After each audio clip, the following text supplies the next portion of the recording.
Walang kadala-dala ang mga minsan na nasangkot sa droga pero nagbisyo muli. Balik kulungan tuloy sila kabilang ang isang nagbidyo pa ng kanyang pag-hit-hit. Nasa frontline na balitang yan si Bril Montalvo. Viral video na hindi daw patularan. Ang lalaking chill na chill habang humihit-hit ng hinihinalang shabu. Kuha yan sa mismong bahay ng suspect sa Cagayan de Oro City. Hindi lang netizens ang nabwisit dyan, pati mga pulis. Kaya ayun, huli sa buy bust ang suspect na si alias Rex, 21 years old. Nasabat sa kanya ang 4 na sachet ng shabu, lighter at pera. Nahuli na po yan before, under probation po yan. So ngayon is nahuli po ulit natin. So ganun pa rin, pero illegal drug. Depensa ni alias Rex, throwback o luma na ang video. In-upload lang daw niya ulit. Pero aminado siyang nag-relapse siya at bumalik sa kanyang bisyo kaya balikulungan ulit siya. Kung si Rex, shabu sa video ang pasabog, eto naman, live na live ang abutan sa Barangay Old Balara, Quezon City. Sa surveillance sa Luzon Avenue, kuhang-kuha ang abutan ng pera at item sa pagitan ng 3 lalaki.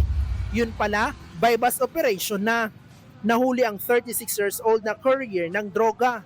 Hindi pa kilala ang pinagkukunan ng suspect ng illegal na droga pero isang babae raw ang nag-uutos sa mga suspect. Utusan siya, o sige punta ka rito sa isang lugar na ganito, ibibigay yung lugar.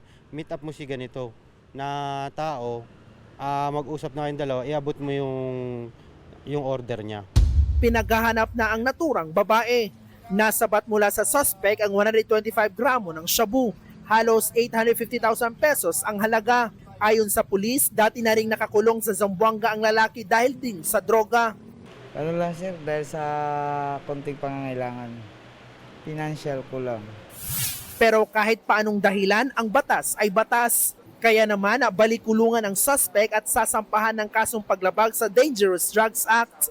Nagbabalita mula sa frontline, Bril Montalvo, News 5.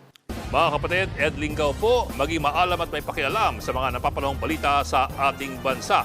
Para sa mas malilimang pagtalakay at paghimay sa mga issue at headlines, mag-follow at mag-subscribe sa social media pages ng News 5.